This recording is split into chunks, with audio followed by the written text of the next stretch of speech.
One's good enough. Sorry, sir. It's okay. Good evening, and welcome to those watching at home as well as those in the audience to this meeting of the Portsmouth City Council. Well, thank you for your interest in the city. As we always do, we'll open our meeting with prayer by Reverend, is he here? He's not here. By Bishop Curtis Edmonds, Sr., followed by the Pledge of Allegiance.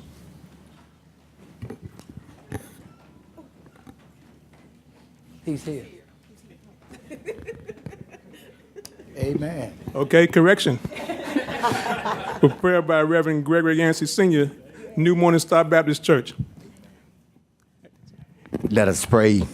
Eternal God, our Father, we come now, Lord, thanking you, Lord, for this day. Thank you, O God, for how you have kept us.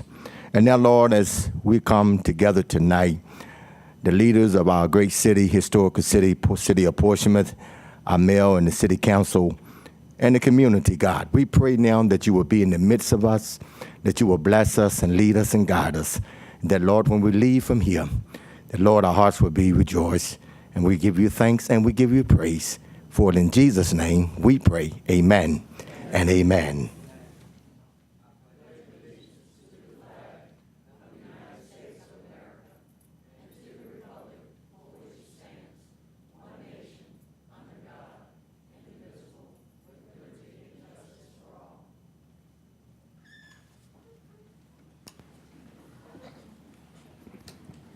Council members, please indicate your presence electronically.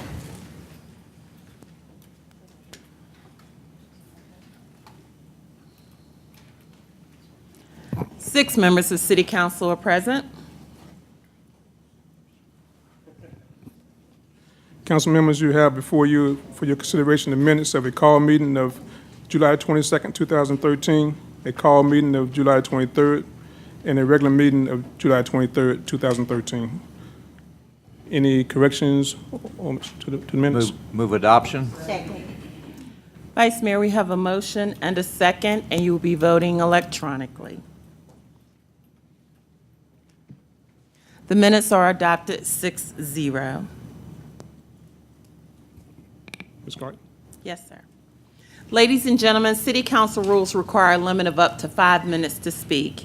As you approach the speaker's podium, you will notice a timer. At the beginning of your 5 minutes, you will see a green light.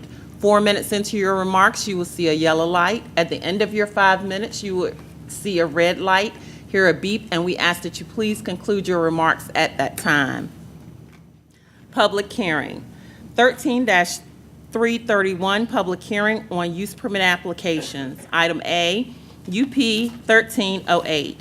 Downtown, Dan Aston, contract purchaser of properties owned by the Portsmouth Redevelopment and Housing Authority and the Fraternal Order of Police, requests a use permit to construct a mixed-use building containing 63 residential units and approximately 5,200 square feet of floor area for offices. The property is located at the southwest corner of the intersection of Court Street and County Street, and numbered 714 Court Street and 417 County Street. The comprehensive plan's generalized future land use map recommends downtown mixed-use development. Vision principle, a robust economy for working men and women, electronic roll call, and I have no registered speakers. Good evening, Vice Mayor, members of City Council. If this application sounds familiar to you, it was one in which you acted on a similar application in September of last year. On the left, you see an aerial photograph. The entire site that is before you tonight is outlined in red. The light line in red that you see through the middle of the site denotes the area that you reviewed and approved in September of last year. The property is zoned T4 under the downtown district regulations. In September, the site plan that is on the board now is the one that was approved. It showed 48 units, was a 5-story building, had commercial facilities located on the 5th floor. The applicant was able to purchase the FOP Club and remaining property to the west, and subsequently is proposing 63 units with 5,200 square feet of commercial area that you see in the top part of the screen. We'll see a little bit later as we go more detailed program. Also included in this application, which was not included in a previous application, is the applicant is proposing a number of garage areas around the building. Those garage areas will be to the north along County Street and then along the western property line. As we indicated, there will be 63 units. The density per acre has been reduced because of the extra land that's being provided. The vast majority of these units are one bedroom with a few units that will be two bedrooms provided on the site. This slide shows you the previously approved elevations of the building. As you can see, it was a 5-story. The 5th story was removed back from the front of the building. This slide shows the elevations of the proposed building that you are considering tonight. It's a 4-story building. As you can see, it has 2 towers at the ends of the building that would be used as a stairway tower to the roof area. He's providing a roof terrace area that could be used as an amenity for the tenants of the facility. Again, the first floor area, and as you can see, on the right-hand side, there are 3 large blocks. That will be your commercial area. That commercial area in this application is moving from the 5th floor to the 1st floor. Again, they're providing some 63 residential units that will be partially on the 1st floor and then on the 2nd, 3rd, and 4th floors. This is a schematic showing the roof area. You'll see elevator in the center, 2 stairway towers on the ends, and that whole roof area could be used as a amenity for the tenants. To the south is a condominium project comprised of 2-story townhouse-type condominiums. To the north and east are commercial properties comprised of a restaurant, museum, and office building. At the July Planning Commission meeting, the Planning Commission voted by a vote of 6-0 to recommend the approval of the modification to the 63 units, 5,200 square feet commercial space project that's before you tonight. That concludes my presentation. Are there any questions? You might have told us the first time, what are the rents expected there? I'm sorry, sir? What are the expected rents? The rent? The rent, I don't have that You don't have that? information. The applicant is here if you wish to provide that, if they've got that material available. Okay. Mr. Moody? Thank you, Vice Mayor. Mr. Bruce, what's the total investment of this project? The investment that's been provided to us from an assessment point of view from the real estate assessor's office is that once completed, the project will have a value estimated to be $5,700,000. This estimate is based on a building value of $5,350,000 and a land value of $350,000. Significant investment, and I see the developer, Mr. Aston, out in the audience with his finger up in the air, meaning maybe a little more than that. But, yes, sir. I think that is, even at that level, is very significant investment, and actually a continuation of what Mr. Aston has done in the help revitalization of our city. I think this is his 3rd project, and more power to him, and just want to publicly thank him. So, Thank you. Thank you, sir. Mr. Aston, you have an idea about the rents? Okay, good. Would you mind sharing?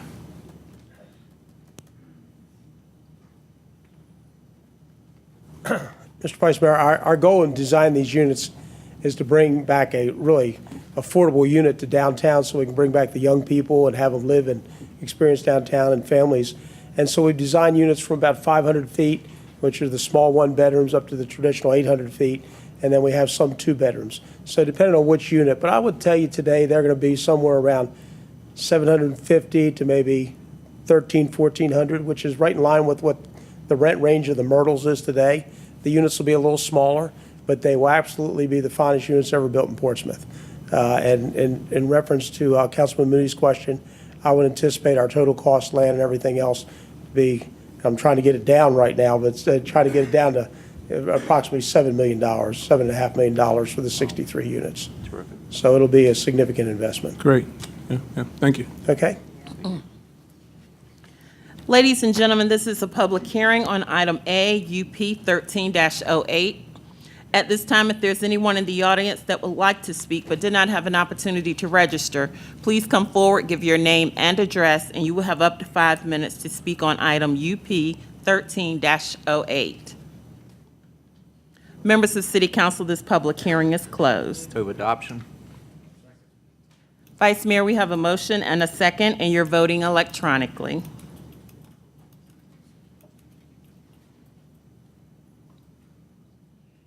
This item is approved 6-0.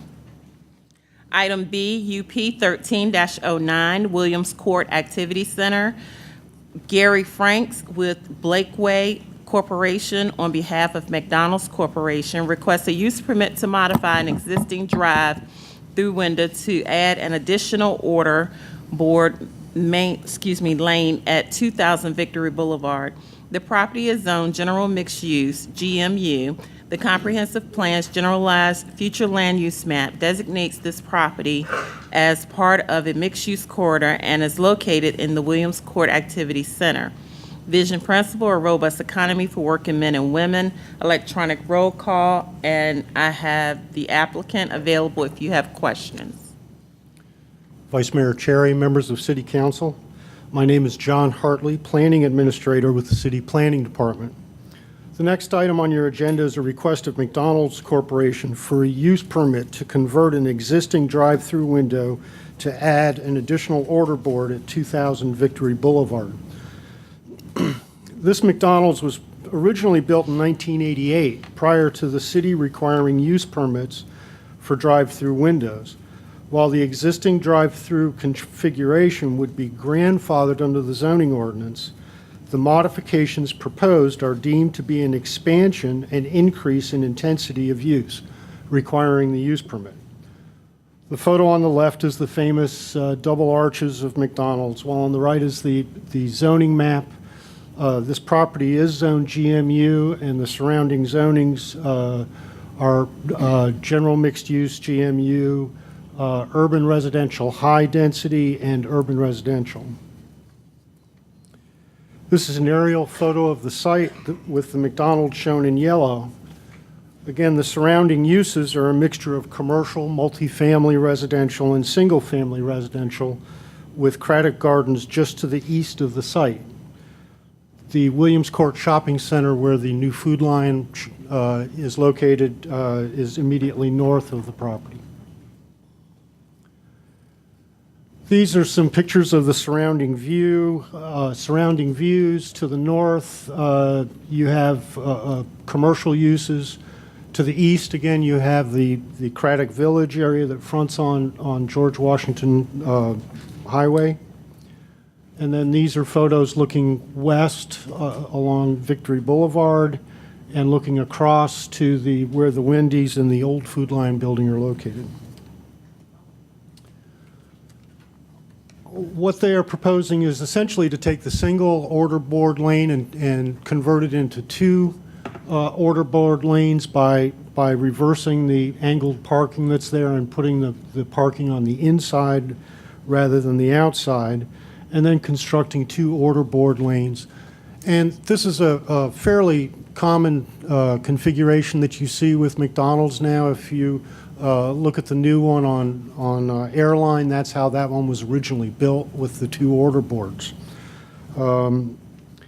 With this change, they'll reduce the parking from 58 spaces to 54, but that still complies with the minimum requirements in the ordinance. As is customary with use permits, we've reviewed the landscaping requirements in the current ordinance, and would recommend that additional landscaping be added along the two road frontages along George Washington Highway and Victory Boulevard, which are the areas shown in orange on the slide. And this recommendation has been incorporated into the conditions that you have in front of you with this application, the conditions recommended by staff. And these are just pictures showing the ground view. There is some landscaping at the entrances, but there really isn't landscaping across the front of the parking, and that would help immensely in eliminating headlights from shining out onto the highway and making for a safer and more pleasant environment. The Planning Commission recommended approval with the conditions by a vote of 6-0, and that concludes my presentation, and if there are any questions, I'll try to answer them. No questions. Thank you. Ladies and gentlemen, this is a public hearing on item B, UP 13-09. At this time, if there's anyone in the audience that would like to speak but did not have an opportunity to register, please come forward, give your name and address, and you will have up to 5 minutes to speak on item UP 13-09.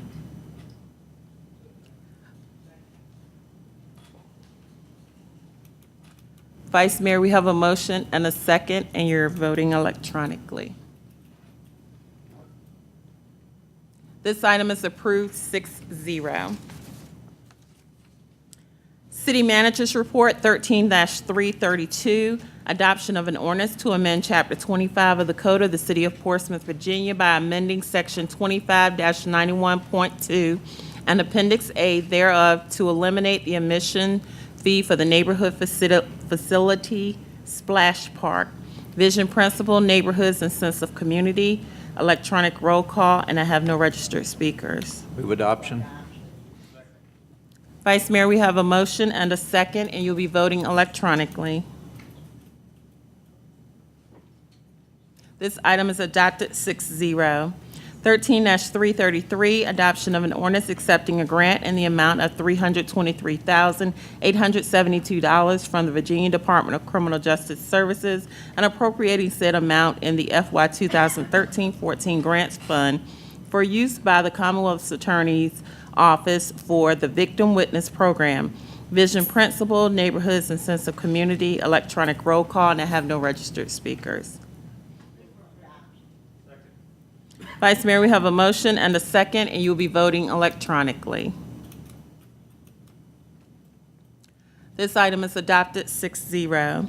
13-334, adoption of a resolution approving the FY 2013-14 performance contract for the Department of Behavioral Health Care Services, Vision Principle, Neighborhoods, and Sense of Community, electronic roll call, and I have no registered speakers.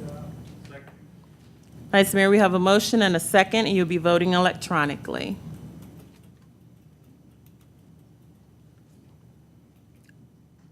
This item is adopted 6-0. 13-335, adoption of resolutions amending the vision principles and the rules of order and procedure for the Portsmouth City Council, vision principle, bold new directions. Item A, adoption of vision principles, electronic roll call. Move adoption. Vice Mayor, we have a motion and a second, and you will be voting electronically. This item is adopted 6-0. Item B, adoption of the rules of order and procedures, as was the final version that was given to you this afternoon. We have a motion and a second, and you will be voting electronically. Mr. Moody? Thank you, Vice Mayor. There were a couple late additions to that. If I could ask our city attorney to share those with the public so they'll be aware of what we're approving.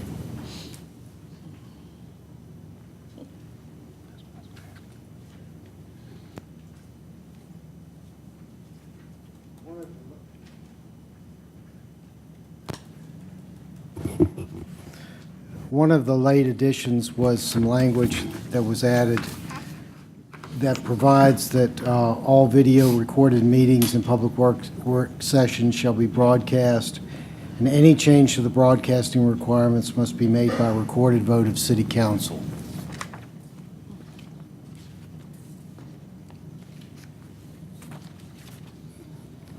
An additional change was to Section 8, which basically eliminates prescribed seating for certain, for council appointees and for the presiding officer, that is the mayor, and provides that at the biennial reorganization of the council, council members shall select their seats in order of seniority on city council, as opposed to being assigned.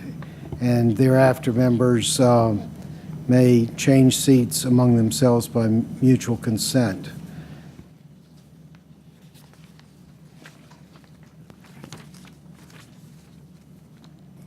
The final change that was made made today was with respect to council appointees.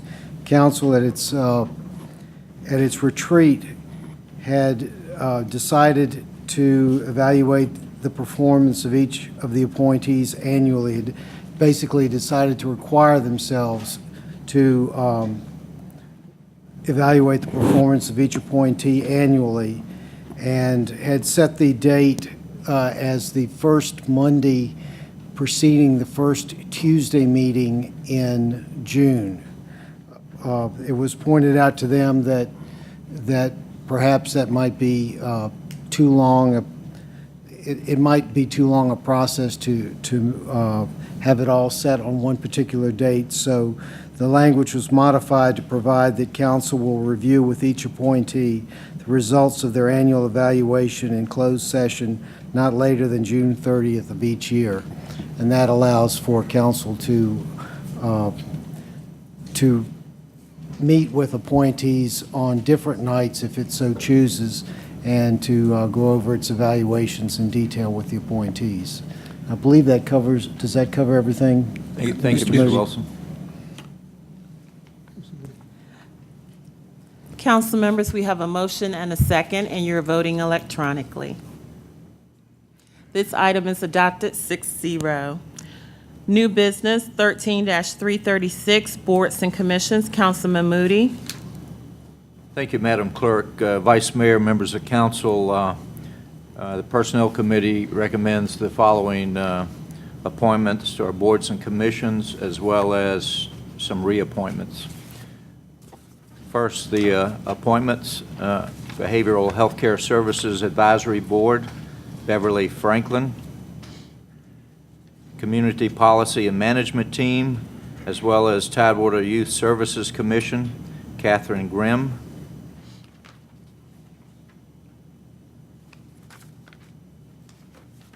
Supplemental Retirement Board, David Kennerson Jr. Wetlands Board, Thomas Borgelis, Samuel Payton, Lena Simmons, and the following reappointments. Community Policy and Management Team, Peggy Bragg. Portsmouth Redevelopment and Housing Authority, Joseph Haskell. Cultural Alliance of Greater Hampton Roads, the Honorable Councilman and Bishop Curtis Edmonds.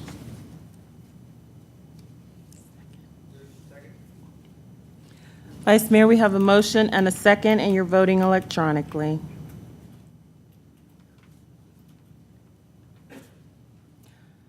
These items are adopted 6-0. 13-337, items submitted by council members. Ms. Simmons? Thank you, Vice Mayor. I just wanted to remind everyone that before we meet again, we have one of the iconic cultural events in Portsmouth will happen, not this weekend, but the following, August 24th and 25th, will be the 43rd Annual Seawall Art Show on the downtown waterfront, sponsored by the Portsmouth Museum and Arts Commission. It's a wonderful event, all day Saturday and Sunday. There are many juried artists. There's food and fun activities for the kids. There's some musical entertainment. It's all free and open to the public, and hopefully the weather will break. It'll be a little cooler. It won't thunderstorm, and everybody can come down and enjoy the great artwork. And that's Saturday the 23rd and Sunday, the 24th of August. Thank you. Mr. Moody? Thank you, Vice Mayor. I actually had turned my light off. While Councilwoman Simmons has the floor, I might ask her to expound on a tour that Councilman Meeks, myself, and Councilwoman Simmons made to the Children's Museum. Found it very interesting, very enlightening, very reassuring about the future of the leadership in our city, represented by the high school students that were there.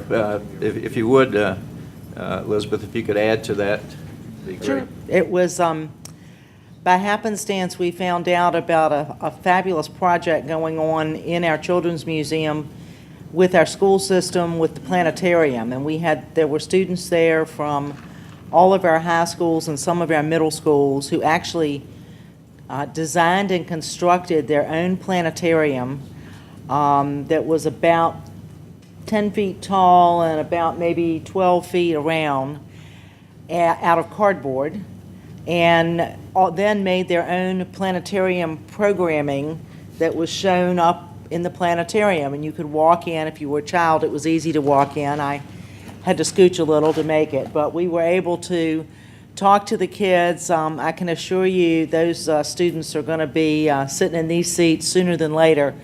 2 or 3 in particular were quite the politicians, wanted to greet us and show us exactly what they did. The stuff that they showed in their planetarium programming, frankly, I think I can speak for Mr. Meeks and Mr. Moody, certainly for myself, was way over our heads scientifically. But it was really neat, and it was also really nice to be in the museum on a weekday in the summer. And we asked our museum director, Nancy Perry, was there, and we asked her how many people were in the museum at that point when we happened to be there.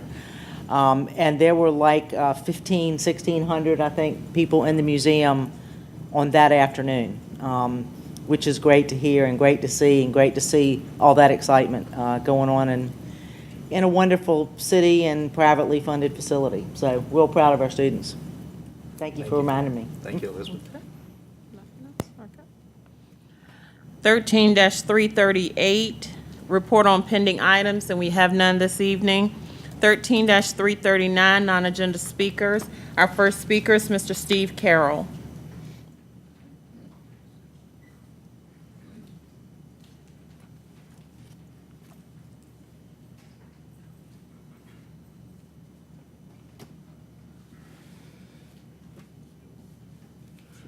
Good evening, Vice Mayor. I'm in the habit of saying Mayor, Vice Mayor, Council, and staff. My name is Steve Carroll. I live at 3112 River Edge Drive. About 8 weeks ago, I had stated at this podium that I would address a letter that was from Mayor Wright to the Federal Secretary of Transportation. I'm going to do that in good time. The topic tonight is going to be tolls. And what I'm about to present is probably common knowledge to a lot of people. Unfortunately, I think it's not common knowledge to a lot of people in Portsmouth. And I'm not going to limit myself to 5 minutes. I'm probably going to take 3 or 4 council sessions to cover what I'm going to cover. And it's going to cover about 20 years and how we've gotten behind the 8 ball of the tolls that we now face. So I'll begin.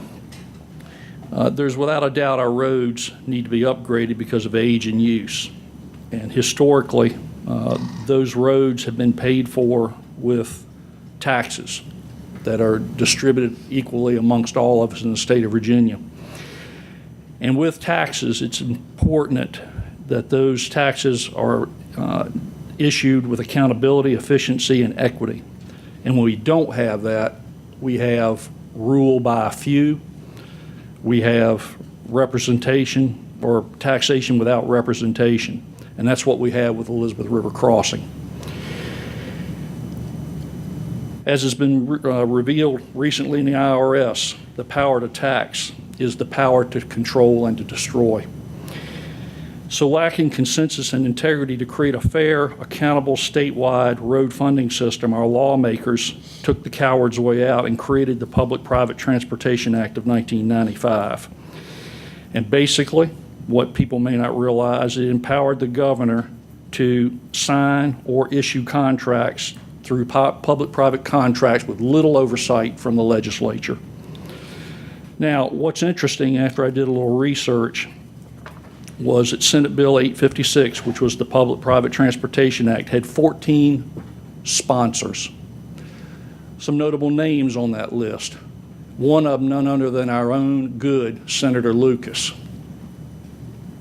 Senator Lucas co-sponsored the Public-Private Transportation Act of 1995, along with 13 others.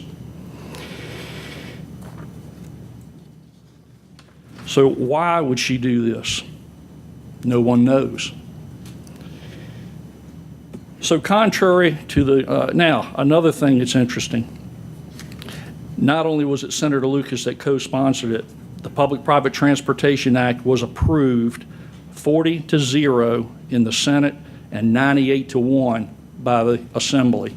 So in other words, ladies and gentlemen, members and council, the city of Portsmouth is sold out to by the entire state of Virginia.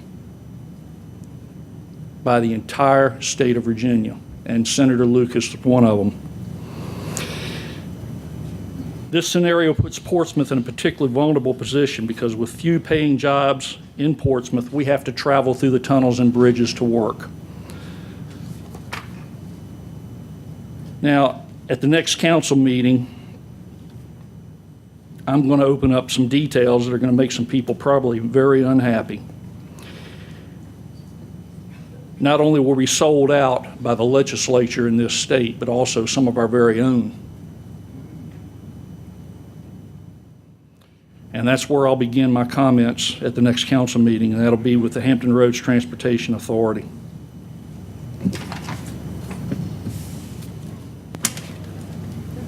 Thank you, Ms. Carroll. The next speaker is Mr. Steve Whitehead.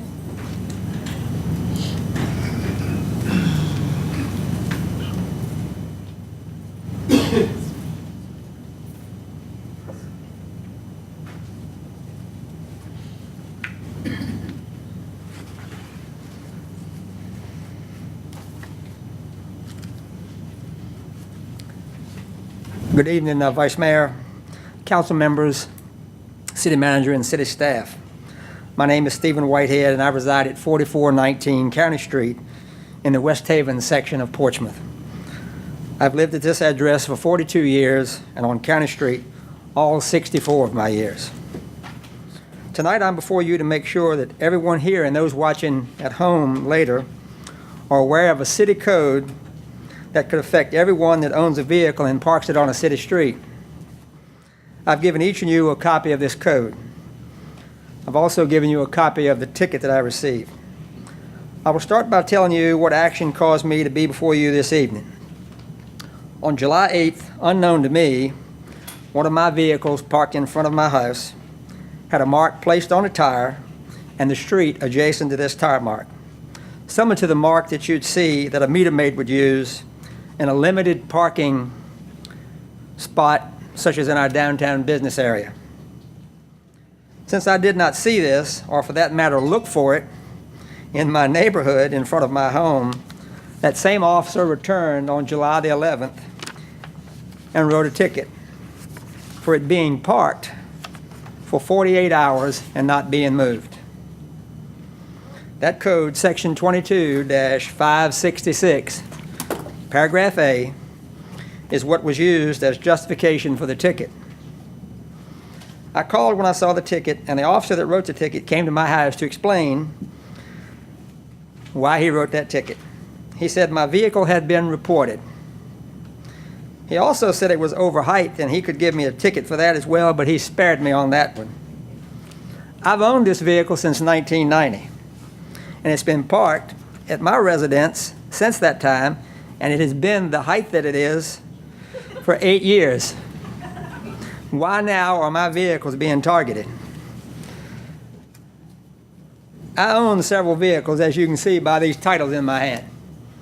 I don't think I've sold but one vehicle in the last 22 years.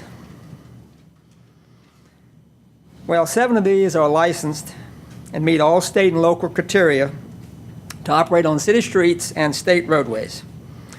My position with my company requires me to travel to every state in the United States as well as most of Canada.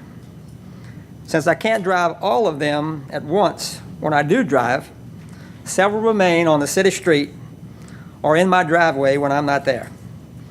It was explained that the code stated that for every day after being notified, I could get a ticket if it remained in the same spot on the street. So if I leave on Monday, which I normally do, and I return on Friday, that means I'd have 4 separate offenses, $25 each. I'm here to ask if this is what the city wanted to do to honest tax-paying citizens when this ordinance was adopted. I understand if a vehicle is abandoned when this ordinance was put in place, or if tags or inspections were out of whack, that vehicle is incapable of moving, that vehicle might get a ticket. I believe the intent was not to punish a vehicle's owner like the current ordinance is written. The officer asked, why don't you just park it in the driveway? What if I didn't have a driveway? Like an apartment with no off-street parking. To make matters worse, the answers I received when attempting to appeal the ticket, as was allowed by law, was both amusing and concerning. 3 separate officers of the Portsmouth Police Department gave me their interpretation of this statute, and all of them were different. I will have my day in court in September. I could have paid the $25, but by appealing it to court, I'm now subject to not only the $25 fine, but a $65 court cost, and I'm willing to risk that. The court can dismiss it, but not change the code. So tickets can be written as we speak to me or anyone else that parks their vehicle on a city street. You, the council, city manager, can change this ordinance to reflect what actually should be addressed. I have confidence that common sense exists somewhere in my city government, even if sometimes it seems otherwise. Thanks for your consideration. Mr. Moody? Thank you, Vice Mayor.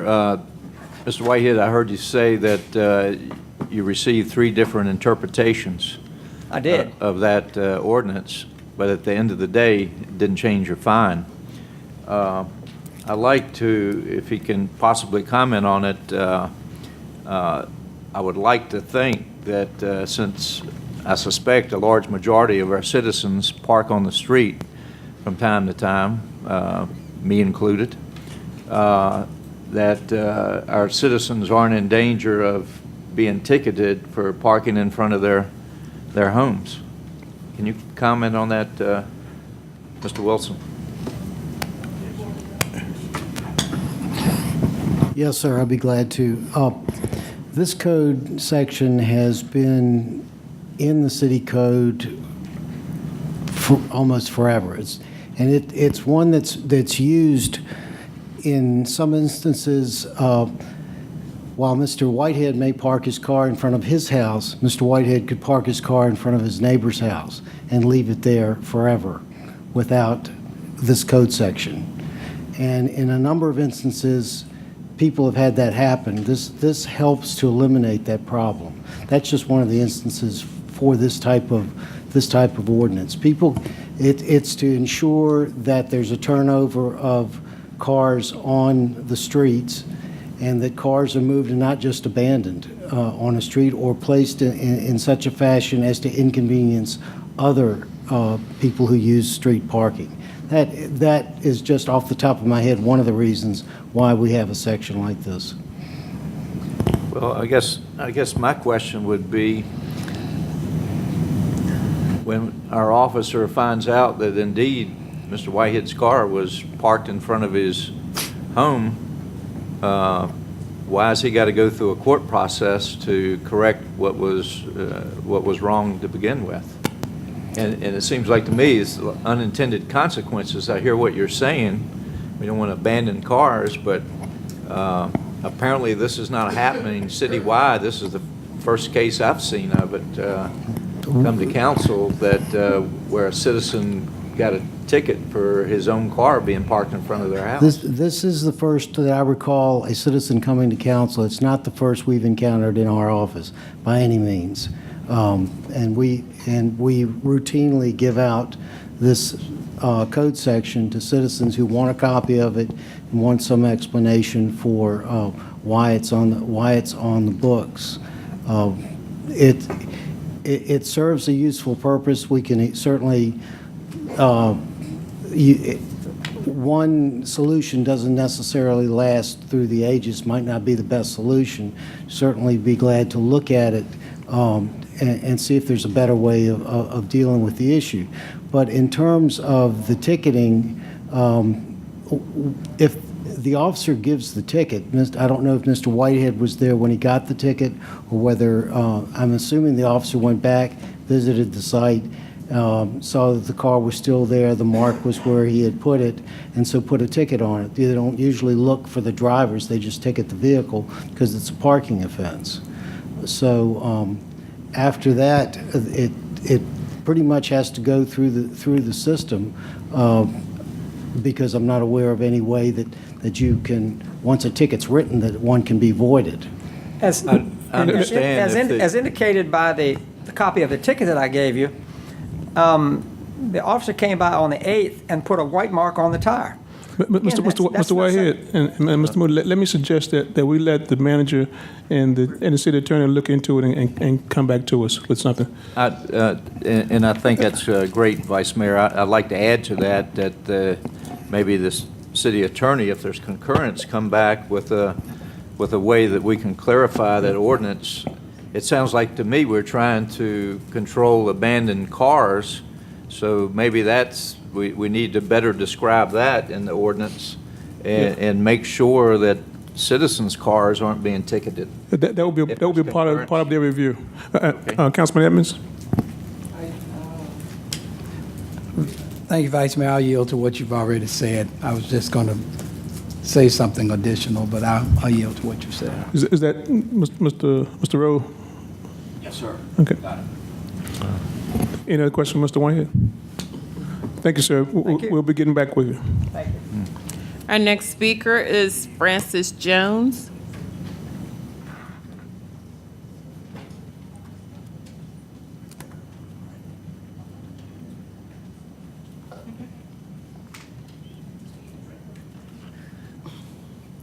Good evening, Vice Mayor,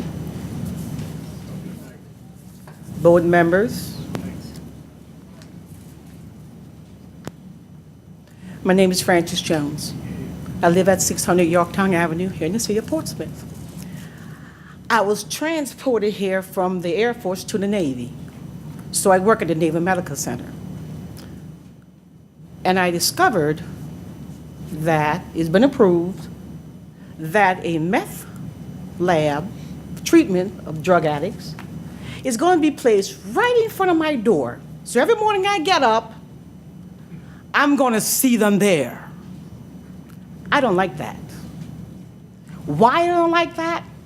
Because none of you want to get up in the morning time and deal with drug addicts in your neighborhood. Right now, I'm dealing with such a thing. I have to lock my front gate, chain lock it, my side gate every night. There's just been a bus on the corner around the street from me, from the city of Portsmouth, ride gears, meth lab, okay? Drugs. How would you like for them to put a situation like that in your neighborhoods? I don't like it in mine. You're putting me, for one, in danger. You're putting my family in danger. You're putting my neighbors in danger. Plus, when I purchased the house, I asked the homeowner who I was purchasing this from, what is the city of Portsmouth going to do with the property in front of the house? She said they were going to put single-family homes there. So the last few times, I said, okay, no problem. I'll purchase the house in the city of Portsmouth.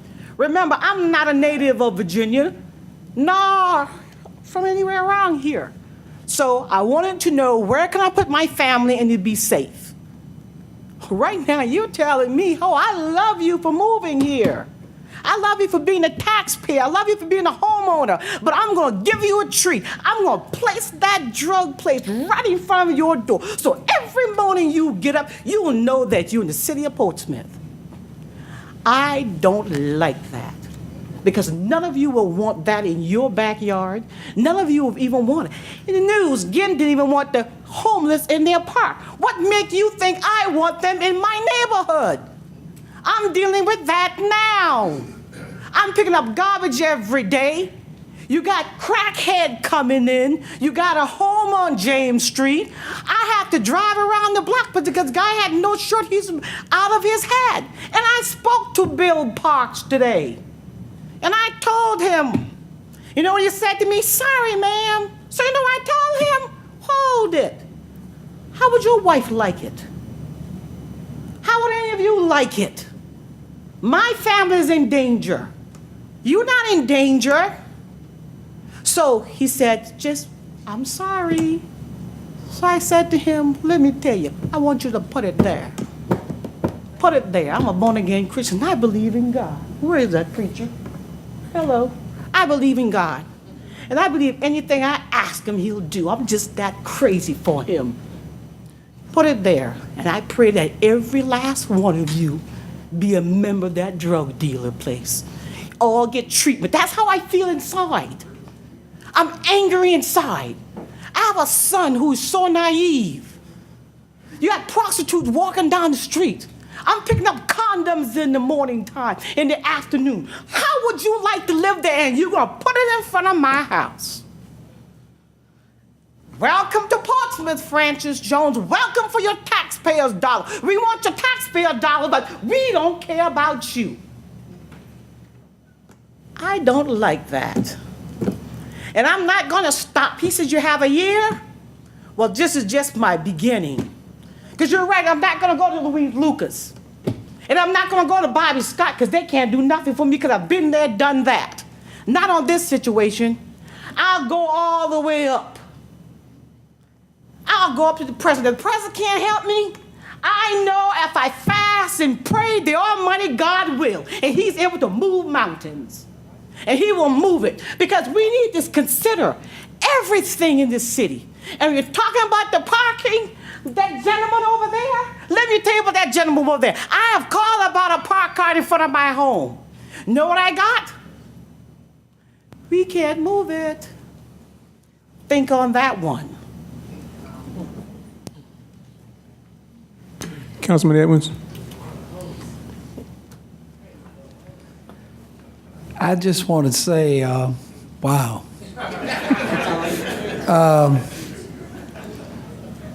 With the wow, not to be belittling, but that is something to think about. And maybe if the manager can contact police department and see if we can't do something to help out. It's not about the police department, sir. Been there, done that. Well, let's see. Thank you. Mr. Moody? Thank you, Vice Mayor. I guess my question would be to staff, what is the approval process and the permit process for a meth lab? I think Ms. Jones is correct. I don't think anybody in this chamber would want to have a meth lab as a neighbor. So is this a new development? Did they go through the permit process?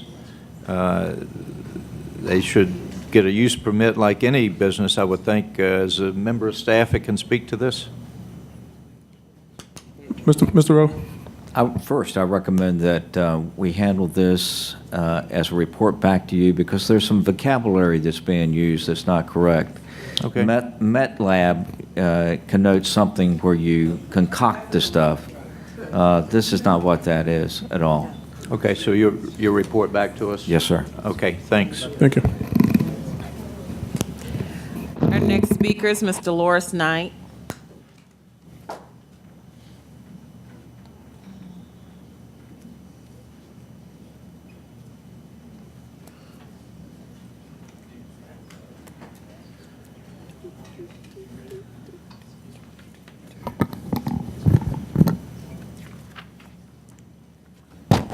Good evening, Vice Mayor, council members, city manager, city attorney, and citizens. My name is Dolores Knight, and I reside in Crowder. I am here tonight to mention concerns of what I attended the Wilson Ward National Night Out.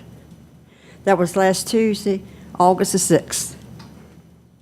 My first concern is how high the grass was when you're driving through, and then when you get up to the tent, how high it was to walk around and talk and meet the people with the, greetings and the guests and so forth. My second concern was when I went to the tent, I met some of the workers as well as the guests. I also saw a lady cooking hot dogs, and I asked her, could I get one, please? She proceeds to tell me to go to the lady sitting at the table under the tent. I could pay her $2.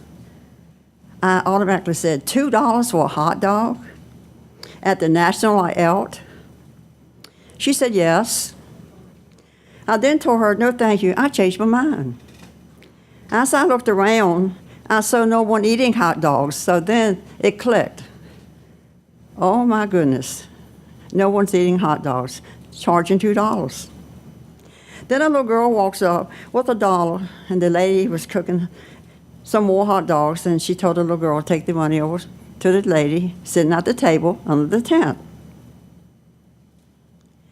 So the little girl did, and she came back, and I just couldn't believe what I saw and heard. Citizens had to pay for a hot dog at National Night Out, and this was supposed to have been, citizens for all over the city, not just one area. Never heard nor saw such before. Guess what else? They were also selling water, bottles of water. Yet, this is National Night Out Picnic. Why, how, and who gave Wilson Ward Civic League permission to sell food? Did they have a health permit, or was it necessary? There were a lot of children there and very few activities. There were no games, no blow-ups. It was like face painting. My question to you, council, is, are all National Night Out community events going to be fundraisers for their civic leagues? This is a quick way to get fast money without abiding by city and state codes. I think you should try to know that how I feel and others feel about this issue. I had some good phone calls, people call and discuss this issue, and wish they will come to council and speak tonight with the same discussion that I'm trying to do. Maybe then this is a problem that could be solved quicker than just one person speaking. Furthermore, you as council working for all the citizens of Portsmouth should check to see what should be done on this concerned issue and give us updates at the next council meeting. We feel that National Night Out can sell food for their civic leagues. Can all do the same? Some civic leagues work hard and do what is best for the community, the civic league. So please, council, give us an update for other National Night Out still continue through October of this year. And I would really appreciate it if something could be done about this and some answers, because I've never seen or been to a National Night Out picnic and you had to pay for food, and they just had hot dogs.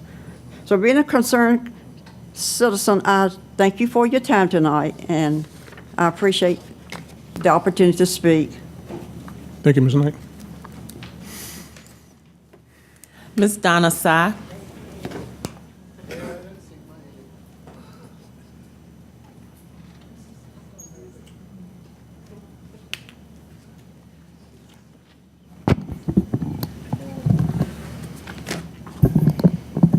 Good evening. My name is Donna Sy.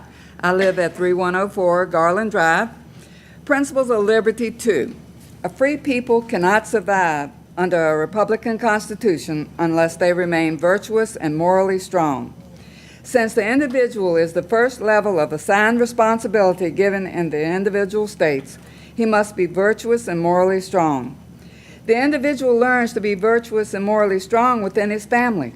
The Founding Fathers considered the family the second level of assigned responsibility to be the most important unit of organized society.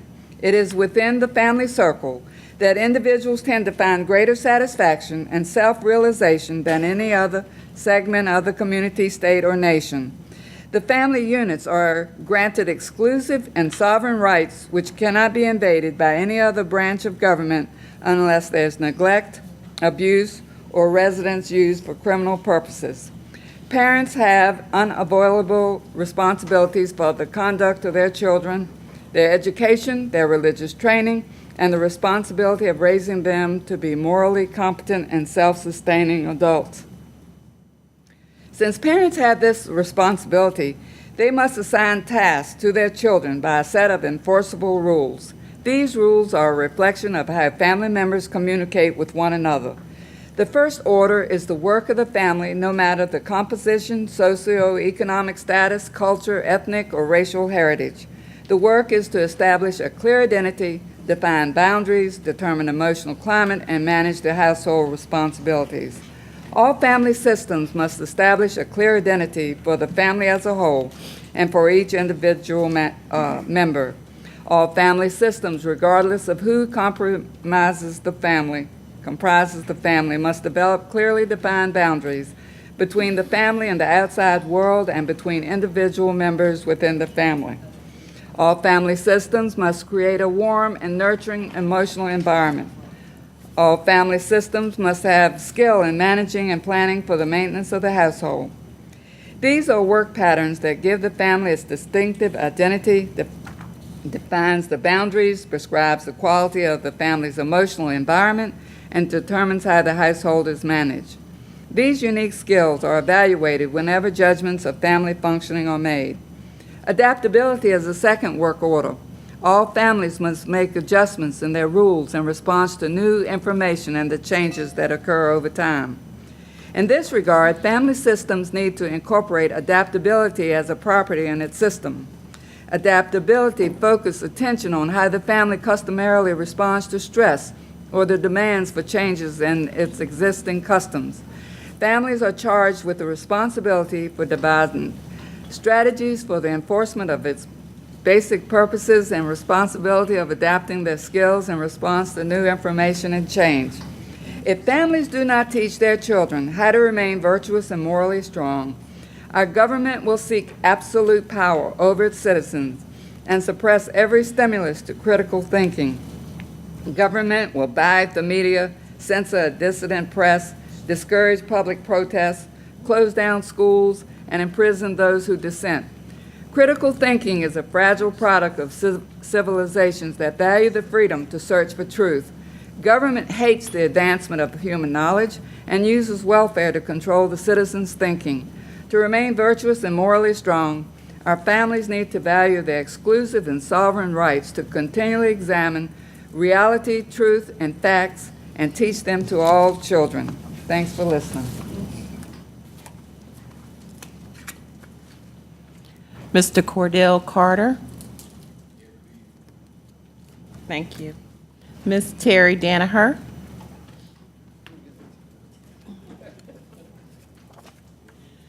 Yes. Good evening, everybody. I'm back on the toll topic. I'm here for an update and will be as brief as possible. Just to let you know, most people are aware now that the Supreme Court has agreed to hear an appeal from the other side since we have won twice in court.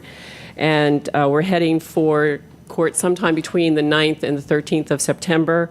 We don't have an exact date yet, but should get it soon because today was the deadline for submission of our final brief, except it's not very brief. It's apparently about 70 pages, and I can hardly wait to get the bill for that one, which is why we are continuing to fundraise. And we will be having a fundraiser on August 31st as part of the sidewalk sale that the OTBA is sponsoring, which will be on High Street. 6 or 7 blocks of vendors will be out there, and one of those vendors will be us. And we will be selling jewelry, some of it made for us and some of it donated to us. And we are very happy to accept donations from anybody who has jewelry that they are no longer using or they inherited and don't like anyway. And those donations can be dropped off at Little Shops on High, which is near the Commodore Theater and the bike shop there, right on High Street opposite the Portsmouth Art and Cultural Center. We will be having more fundraisers as vacation season ends. It's just hard to rope people into doing them when everybody's going out of town. Donations can still be made to our website directly, and our website is www.notollshr.org, or checks can be sent to CapPac at 413 Dinwiddie Street, Portsmouth 23704. Another aspect of what's going on with the tolls and the tunnels pertains to the closures that we are now experiencing, and I think everybody in this room is pretty much aware of those too. These closures of the westbound tunnel, downtown tunnel, were supposed to start in October. There was a presentation made in Norfolk to the Norfolk City Council, to which I believe none of our city people were invited. And they, during that presentation, they specified that October would be the beginning of the closures in the evening and the weekend closures. Suddenly, they bumped it up to August, 3 months ahead of time, during the height of the vacation, tourist, and growing season. And I'm here because I run the farmers market, which has been growing steadily over the last 3-4 years. And we've grown in the past 2 years from about a dozen vendors to 3 times that, plus a waiting list. I'm literally running out of room. And that indicates that we are growing in a customer base too, because you can't get vendors unless you have customers. And I get 5-6 calls a week from people who want to come and be part of our market. And that is really good for us, because those people come, those hundreds of people now are coming on Saturdays between 9 and 2. And a lot of those people go off and eat in our restaurants, or they go visit the cultural center, or they go down to the Children's Museum or our other museums, some of our shops. And this past weekend, we had about half the traffic we usually have. Some of our vendors sold nothing. Others were down. Our major vendors, our produce vendors, our bread vendors, Artisans Bakery is one of our vendors. Our meat and our seafood vendors were down 1/3 to 1/2 of what they usually sell. And that's huge. That's a quite a blow. And that means that those people aren't coming downtown. So we weren't seeing the people that we usually see sitting in Brody's close to lunchtime. And we weren't seeing people going in and out of Jimmy John's diagonally across from us, or going in shopping over at the New York Deli, or going over to the Commodore to watch a movie. And they certainly weren't going down to the Children's Museum, because we didn't have a whole lot of people with strollers, which is, again, we usually have quite a few people who come and pick up a few things at the market and then go down to the Children's Museum. So this has been really difficult to watch. We were sitting, this is a very social market. A lot of people come and they'll buy something and sit down and chat. Yes, Elizabeth is there frequently. And the mayor comes very often. And I've seen some of you come and visit too. And we sit in the courtyard and chat and look around. And usually my main vendors, the big ones, have lines of people waiting. And this week, people were saying, where are they? So we need help. I just wanted to let you know. Thank you. Thank you. Mr. Moody? Thank you, Vice Mayor. Ms. Danaher, thank you and the other volunteers for continuing to beat the drum to do something about the tolls. Unfortunately, the drum beat is pretty lonely, because we're hearing no backup from Norfolk, Chesapeake, very little from Suffolk, and probably none from Virginia Beach. So at least we're carrying the banner. Mm-hmm. Reference businesses being down, I asked at the work session, asked the city manager if we can get businesses to quantify what their losses are going to be because there are going to be losses during that period of time. Yeah. And I think we should appeal to the General Assembly through our General Assembly delegation to make available some emergency assistance in some form. Don't know what that form could be, whether it's low-interest loans or what, but I think the businesses in Portsmouth are due that. They're owed that by the state because this agreement, which, as Mr. Carroll mentioned, passed, I think it was one dissenting vote. So we need a resounding effort to see if we can get some relief for the businesses. Just saying my business is down 50%, 30% is not going to work. The businesses are going to have to be unified in producing the results, and they're going to need the backing of the city as well as the state delegation.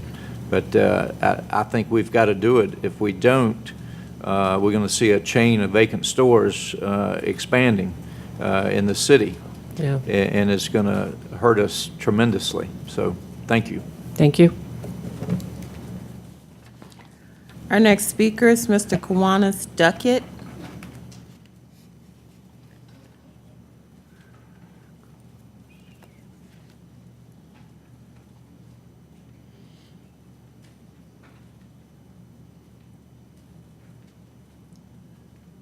Mr. Vice Mayor, City Council.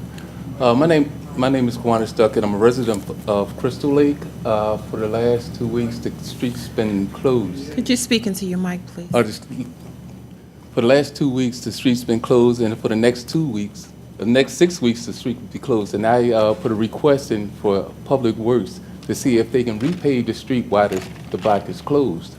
And I'm asking City Council, can y'all help us? Mr. Was okay for you? Or do you want to answer, or you want to have Mr.? No, I've already sent an you said- email to you- James to meet with him after he sits down, so. Okay. As soon as he sits down, our city engineer is going to be over there. Okay. But Mr. Wright is going to come meet with you. Okay, thank you. Councilman Evans, did you have something?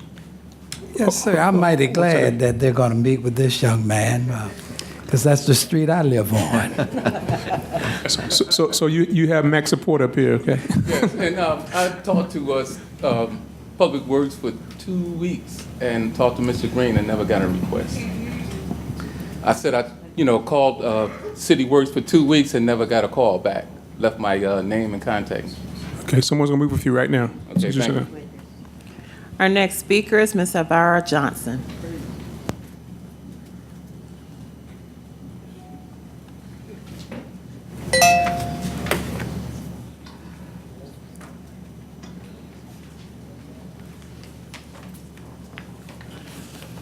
Good evening, Vice Mayor, members of council, City Attorney, Mr. Rowe, and citizens of Portsmouth. First off, I want to say thank you to City Council for coming out and supporting Wilson Ward at their National Night Out last Tuesday night, which was August the 6th, 2013. God is good. I kept getting calls as to whether or not we were going to get a rain date. I told them the rain date was 4 o'clock that afternoon. At exactly 3:16 p.m., it stopped raining. I cannot control the grass out there. I'm going to thank Bishop Amos for allowing us to have our night out on his property. The city has given me a runaround like nobody's business. I'm just going to set the record straight, because, see, sometimes you don't know what's going on before you get there. Selling hot dogs. First order business, the hot dogs sold for 2 hot dogs, bottle of water, and nabs for $2. No one had a problem with it. When Ms. Knight had her problem, it was brought to my attention. She was over there talking to Ms. Simmons. I went over there and graciously spoke to her and Ms. Simmons. I thought if she had a problem, I was the one to take care of it. She didn't say a word to me the whole time. To make sure that the city couldn't hurt me too bad, the young lady that was serving the food has a food handler card. So that means she could serve the food. I have a food handler's card. We were not in the grass. You drove through the grass to get to us. We were on pavement, an old basketball court that used to be there. When the children came up, it may have looked like to Miss Knight and others that they were getting free food. I paid for it myself. It was our fundraiser for Wilson Ward Civic League. And over the 30 years that I know of National Night Out, they have, the host Civic League have sold to raise money for that Civic League. There was not a problem with that with no one else. I don't know how many calls about how nice things were and how it went off. At the National Night Out meeting, Wilson Ward was the only representatives there. I didn't see nobody from Craddock. I didn't see nobody from Cavalier Manor. I didn't see nobody, I'm sorry, I take that back. Miss Betty Wright was there. I'm sorry, Mr. Wright. I didn't see Miss Knight out there. Had she been at the meeting, she would have heard Miss Donna Jordan tell her, that's what you do. You can raise money for your Civic League, and you can sell. If by any means she was offended by that, I am so sorry she was offended. But I make no apologies for doing what I had to do for my Civic League. Anybody that had a problem with it out there should have taken it up with me at that time. To move on to what I came here for anyway. Thank you, everybody. I came here talking about the rec center. Those same children that came flocking out there to that night out, they came because they wanted to know what was going on out there. I'm not gonna give up my package, but this is the old Truxton Neighborhood Plan, 1979. And it says, and I'm only gonna say this one little paragraph. There are no parks or recreational facilities within the boundaries of Old Truxton itself. However, immediately adjacent to the area of the grounds used to be a secondary education building, that's gone. According to the Blueprint for Action printed in November 1977 by the Parks and Recreation Department, the additional development in 1978-79 of 2 fields, courts, and a play area on this track was recommended. I have all the plans. I have all the promises. City Council has it. You're not getting mine. You got your own. But y'all have promised this to this area far too long for y'all to sit back here and say we don't need it. All that extra money that you used decorating Lincoln Park with your surplus money, you could have built some playgrounds for them children out there so they'd have had somewhere to go. I don't understand your way of thinking, but I do know this. Before another child is put in jail and you build another jail, think about the money you could have saved building them a rec center. Have a good evening. Thank you. Mr. Moody. Thank you, Vice Mayor. Myself, Councilwoman Simmons, and Councilman Meeks, and Vice Mayor Cherry and myself had an opportunity at our request this week to tour Noble Street Baptist Church Recreation Center. And Reverend Jones was our host, and I was absolutely astounded at the quality of that recreation center that the church has built there. It has a very fine basketball court that was being used when we were there. It has a swimming pool, heated swimming pool, indoor pool. It has a snack bar, a manned snack bar where you can buy hot dogs there. I forget the price of them. I think they were reasonable. And they have all types, even have a computer lab where kids in the neighborhood can come in and practice on laptops. They even have a portion of the snack bar where the children can play Wii. I wish I could play Wii. I can't even hook mine up. But once again, I was amazed. Other than the basketball court, though, the rec center was pretty much empty. Is that correct, colleagues? we were there for a reason, and to see and accompanying us was Deputy City Manager Brandon Godfrey, and also Margaret Thorne, our Director of Recreation and Leisure Services. They joined us, and we wanted to see what we could do to partner with the pastor to somehow get more children into that underused rec center. And ironically, he was in the process of initially trying to survey the community to find out what the interests of the children were in the Truxton area. And when I say Truxton, actually, there's probably 5 or 6 communities around there that could be utilizing that particular facility. I was totally impressed with the facility. From there, we went over to the JFK Center, and they have summer programs there as well. I was less impressed with that, obviously, because it's a much smaller center. Particularly not impressed with the fact that the grass was way over the citation level. As we know, government doesn't write themselves tickets, but we are sure that that will be addressed. Wasn't impressed with the fact that the automobiles had been driven through the field there, and people apparently were doing donuts there. So I think the city manager is agreed to put some type of barrier there. So what I'd ask Ms. Thorne and Mr. Godfrey to do following our tour is to let us know what programs are available for the children of those surrounding communities. And so I get this right, I'm going to read the response here.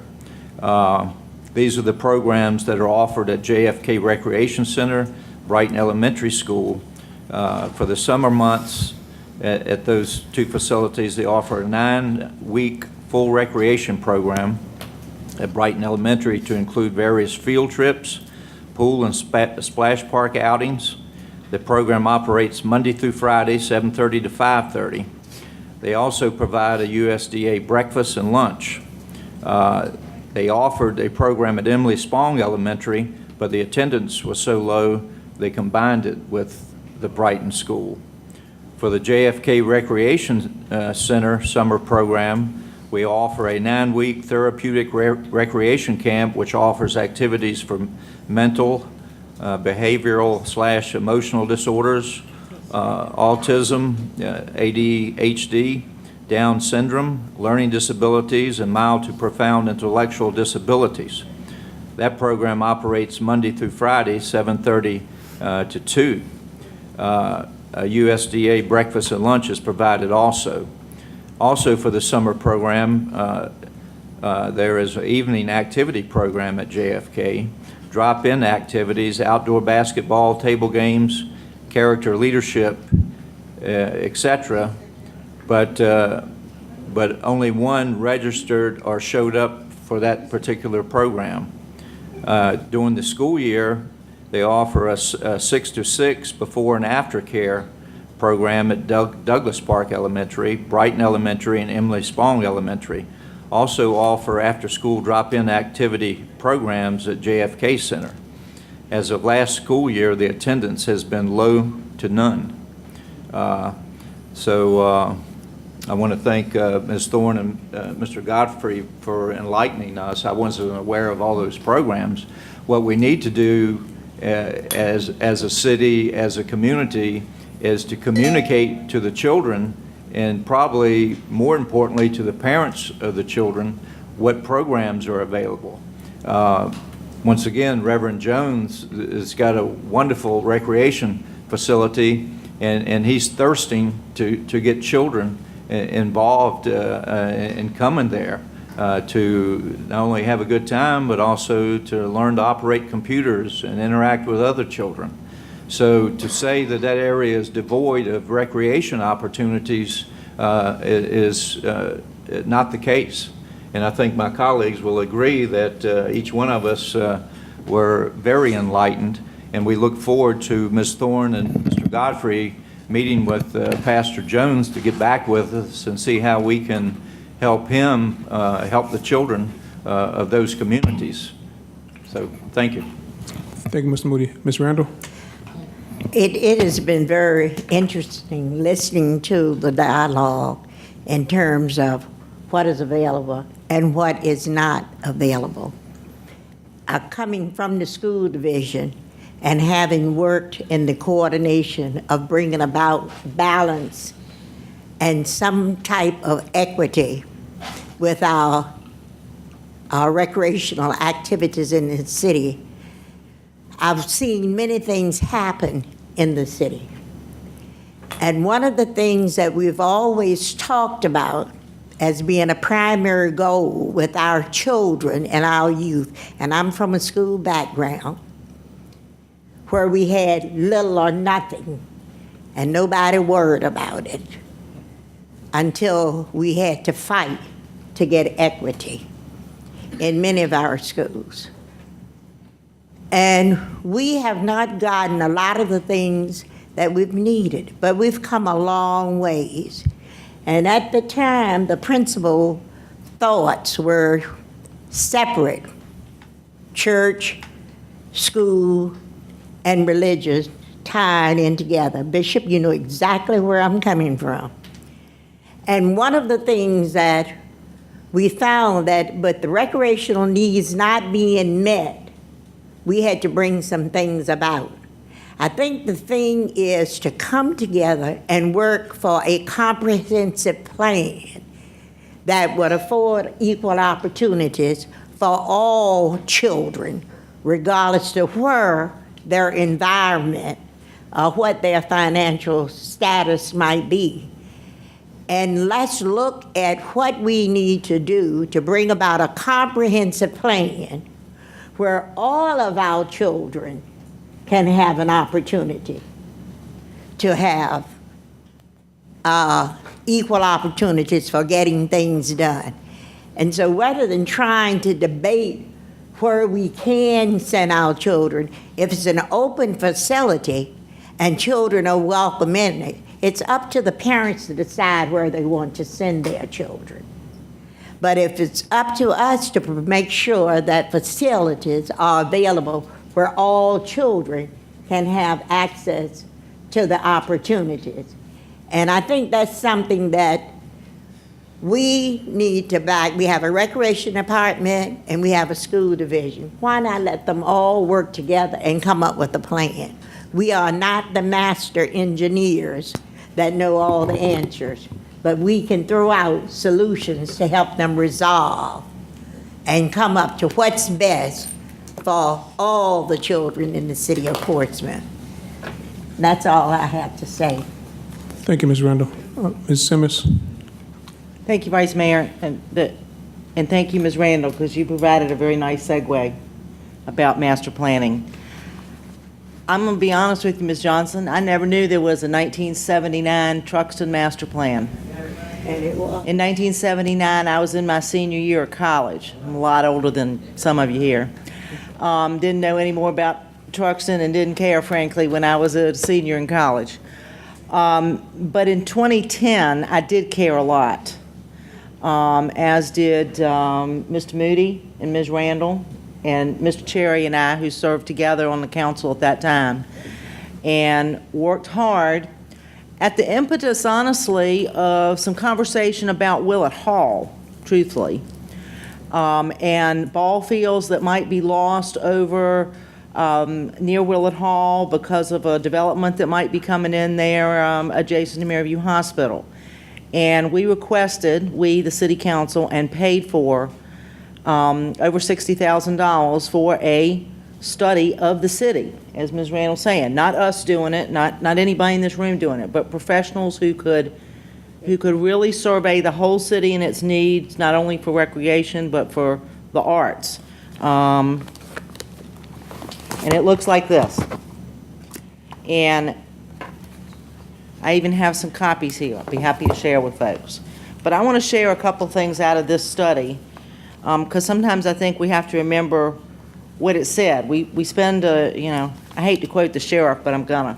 He always comes up here and fusses about spending money for studies that we then turn around and put on a shelf and collect dust. And this was a Parks, Recreation, and Leisure Services Master Plan for 2012. And it starts out, item number 2 says significant portions of the city are underserved by neighborhood and community parks using standard service area radius of 1/2 mile and 2 miles, respectively, for these facilities. Churchland is particularly underserved by neighborhood parks, and the downtown and southern portions of the city fall outside of these service areas also. It goes on to say that the guiding principles for the CIP budget call for repairs and renovations to be done to existing facilities before any new items are added. And frankly, having just gone into the JFK Center this week, we could do a lot by cutting the grass. That doesn't take too much, but evidently it was more than we've been doing on a regular basis, and that's deplorable, and I think that's going to change. This thing goes on to talk about parks being multi-purpose, and where possible, like George Washington Park, that any single-use park should be upgraded to include several park uses. And I think the example there is like the skate park that we spent $200 and some odd $1,000 to build on George Washington Highway, which is a fabulous facility, but it needs some more around it. It shouldn't be just a skate park. It should be some other things. And it goes on to talk about upgrading all existing parks to create a strong image of public space in the city. Well, we all know, and I'm going to pick on JFK for a minute because I was just there, it does not create a strong image for the city. It needs to be freshened up outside. It needs a basketball court. It needs a fence around it so people stop driving through it. It needs some fresh paint on the inside. And I think, as Ms. Randall said, we've got some great programs out there, but I don't know if people know that they exist. We got to market them. We got to get them out there. If that means a hanger on every door in a neighborhood, so be it. Everybody doesn't read the paper. Everybody doesn't watch Channel 48. Everybody doesn't read Facebook. I don't know how you get to people anymore. But we got to tell them. I felt bad after visiting the Noble Street facility. My gosh, I could picture, people like me in there doing water aerobics and it's way more than just kids playing basketball. Like Mr. Moody said, the computer labs and things like that. It's a fabulous facility. It would cost $5, $6, $7 million to recreate a facility like that. But if we can partner, as we were talking about doing, and maybe we the city, help staff it, maybe there's got to be something we can do so that things that are wanted and needed by the community, that facility can be used. Whether it's a child from Douglas Park that goes or a kid from Churchland. A kid from Churchland's going to have a hard time getting there, but it's still open to, and he made it clear to us, it's open to anybody right now. But I don't think people don't know that it exists, So anyway, I think my point in saying all this is that we hear you. No, we're not going to. We have decided, not to spend a gazillion dollars on a new building of any kind right this minute. We want to fix up what we have, and we want to try to partner where we can so we extend our reaches just as far as we can with what we have, and then we'll move on in additional projects. But we all hear you, I promise. Thank you, Ms. Simmons. Madam Clerk. Our final speaker is Ms. Regina Black.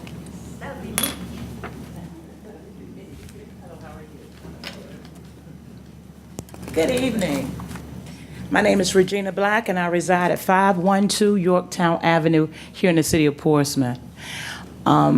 Ms. Jones came up, and she was a little late because the planning commission did send a notice out about what they were planning to do on that lot. But when I came to that meeting and I stood right here and I spoke to the planning commission, they had already made up their minds. They never asked the neighbors, the homeowners, about that coming to our neighborhood. And since they had already made up their minds about moving the methadone clinic from downtown to in front of our homes, which is a block away from Norcom High School. And they never asked us, they never polled us. When we got the notice, they had already made up their minds. So when I spoke here and I asked them, was it going to be going to the council, and would the council know anything about that, they said, no, it stops right here. We decide that today, right now. And the builder had came down and he wanted to decide about how pretty it was going to be, and about the shrubbery, and about it was going to coincide with the social services building, because it's going to connect with that, because they have the garage and they have the social services where it's going on that lot. But before they have to do that, they have to build it up because it's flood zone. But what I had to tell them about the flavor of that neighborhood, since they don't live there, well, that flavor of that neighborhood is not conducive to a methadone clinic where people already have issues. That neighborhood is where you can buy anything you want in this city. Anything you want, you can buy it on that block of Yorktown. It is the street that comes from County Street. It connects, it's like a thoroughfare from High Street to County Street. It's only 4 houses of us up in there. And then there are 2 vacant lots, and we live across the street from those vacant lots. And on football night, Friday nights in the fall, that's where the people park at Norcom High School. The people park over there. It's an overflow crowd, but it's the concern about if they put that the methadone clinic that they're going to move there, the element that's going to bring more to that area. And in the back of us, we have a behavioral place they call with people who have behavioral problems. Well, those people come from that place. And especially one man, he comes and walks up and down and cusses and fusses, and I don't know whether he off his meds or on his meds, and they have a whole lot of things going on in the alley, and they still, it's very, it's not conducive to that methadone place they want to put there, which already has a lot of unsavory things going on in that area. You have to be very savvy to live on Yorktown Avenue, or you won't survive. They steal from you. They come on your porch at night and do their things and their paraphernalias. They will take your furniture off your porch. You have to chain it down. It's not a police issue, as I spoke to them. They wanted to run it to the police, which they have. You know, you can sell. They have a problem with in the city. It used to be where you could not. It was illegal to have a rooming house here in the city of Portsmouth. Well, that's all they do up in there. They rent rooms. It's rooming houses. And you have that, and then you have the drug problem, and then you have the prostitution problem, and then you have the people stealing problems, and then you have the people from the low end to the high end. You have the Cadillac, the Jaguars, you got the Mercedes, you got any nations. They're there. So it's a serious problem there on that corner that they want to put that methadone place, which the people already have issues they're dealing with. And they're going to drop them right down into the frying pan, into the fire. It doesn't belong there. If they want to put it somewhere, they need to put it over there where the jailhouse is on Elmhurst, across the street over there in that industrial zone or somewhere. That's a good place to put that, but not right across the street from the homeowners and the high school. It doesn't go there. And I told them that at that planning commission meeting, but they were focused on the shrubberies. And they was focused on how they're going to make it blend in with the social services and all of that stuff. But this is not going to work there. It doesn't belong there. So, and I told Ms. Jones, because the meeting they had was in the middle of the day, about 1 in the afternoon, and most people were working. So it's only 4 houses, and 1 is vacant. Is an absentee owner. She lives in North Carolina somewhere, and there's another issue with that property. The homes over there are over 100 years old. And as we fight a lot of elements to live on that street. It's a street where you get the tennis shoes on the wire. That's a drug zone that's selling anything in the block. It doesn't belong there. Could you remain there for a second? Yes. Ms. Simmons? I have a different topic. Okay. Mr. Edmonds? Yes, I have a question. Ms. Black, you're saying you feel that the methadone clinic is causing the prostitution and the drugs? No, you misunderstood me. What I'm saying is that already exists.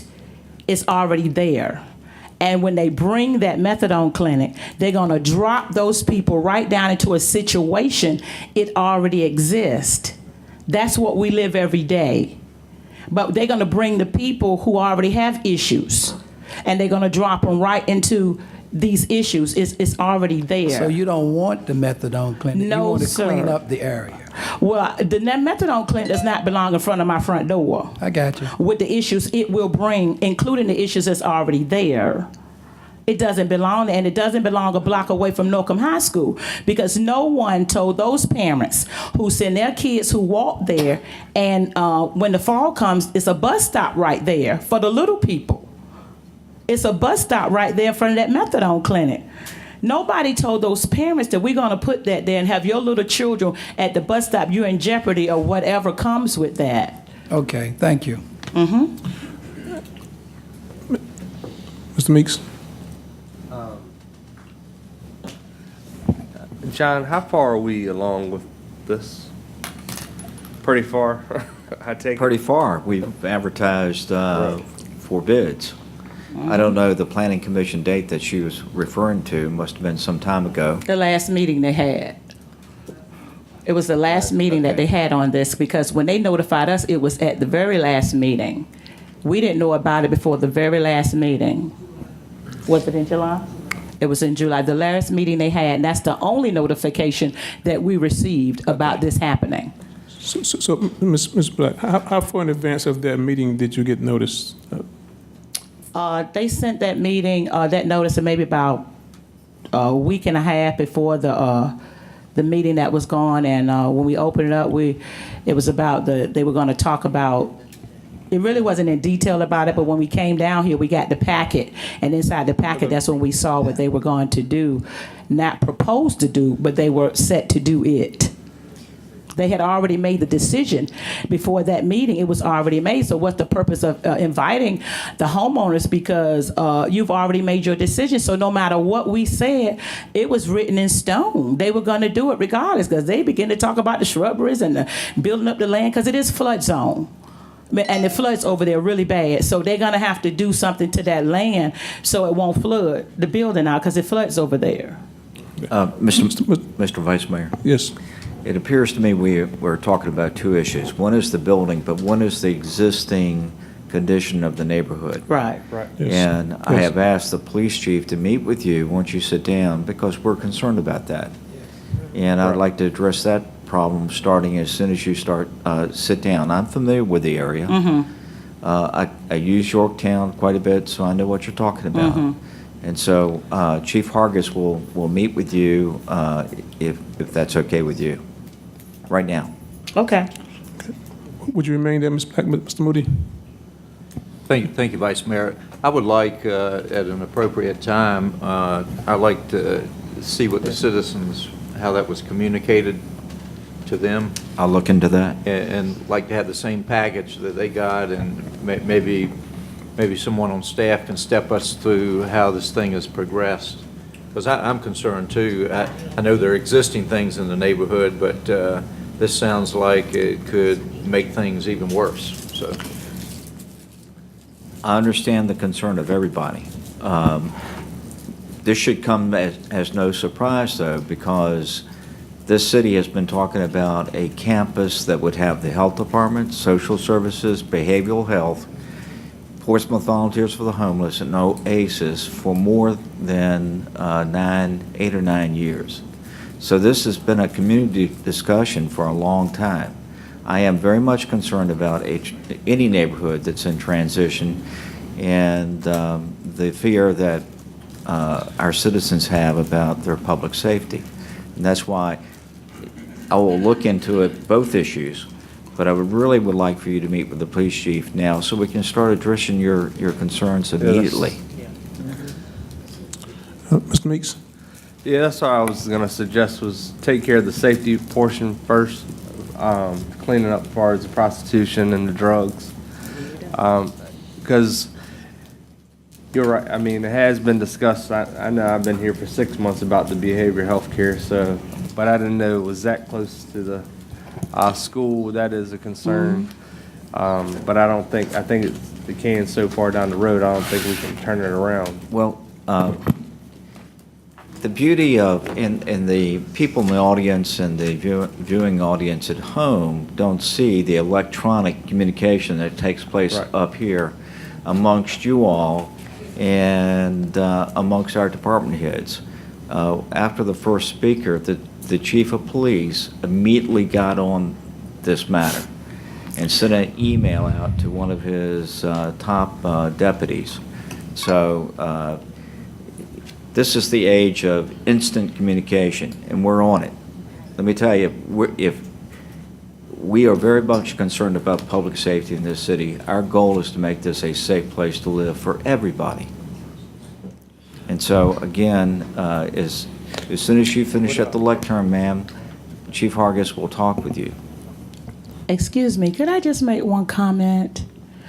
Why is it that we have to be surrounded with people with these issues? Because they have in the back of us is that safe haven home or whatever they call it, with the people with the behavior issues. And see, in the front of us, it's going to be people with behavior issues. So we're smashed right in the middle of them and their behavior issues. And they have behavior issues. Whether they own their meds or off their meds, they come out into the neighborhood, the people who live in that home. It used to be a funeral home at one time, corner Jamestown and High Street. They in the alley having sex, and they come up out, and they come out around the block, and they cuss, and they talk, and they do whatever they do, and they smoke, and I just had to say, can you just go back down there where you came from? Can you just go back down there? Because, and then we're going to have the other people in the front of with all these issues. Why do we have to be sandwiched in between the people in the back of us and the people in the front of us, along with these other issues that are going on that block? Cannot they put that, why do they have to put, if that's the case, buy everybody out and make the whole zone a behavior block? That, just make it a whole behavioral compound instead of having homeowners right there in the middle of that. It's like we're in the middle of it, and it's like they're trying to squeeze us out. Well, I have to take exception. I mean, I don't think we need to marginalize our citizens by calling this a compound. It's anything but that. I mean, we're in the we're in the business of loving each other, and let us work through this, okay? Yeah. Please. Indeed. And what I was just saying, because I understand about inclusion and compounding people, I'm just saying that it's a fight there, and you don't live there. We live there. Yes, Ms. Black, thank you, and thank you very much. And part of his analysis will look not just at the current problem, but should this proceed, how we can protect best protect you, preserve the neighborhood should this project go forward. So someone, the police chief as well as the manager's office will be in touch with you. Where's the police chief I'm supposed to talk to? Oh, okay. We can talk. Thank you. All right, y'all be blessed. Okay. Thank you, ma'am. Ms. Simmons. Talking about people we love, let's end on a happy note tonight. We all forgot to mention something really important that happened today. And I'm going to read this so I get it right because there's some numbers in here I don't want to misstate. The headline is LaShawn Merritt wins gold at World Championships. So our native son, sprinter LaShawn Merritt, who grew up in Portsmouth and now lives in Suffolk, ran away with the gold medal this afternoon at the World Track Championships in Moscow in the 400-meter race. Merritt covered the distance in an unofficial 43.74 seconds to win by a wide margin, running the best time in the world this year. Goes on, and then says his winning time was a personal best for Merritt, whose previous best was 43.75, which he posted winning the gold in the 2000 Summer Olympics in Beijing. Only 4 runners in history have ever topped Merritt's time today. So that's something to be proud of for the Portsmouth Absolutely. guys. And if there's nothing else, that's a perfect place to adjourn. Good night, and thank you for coming.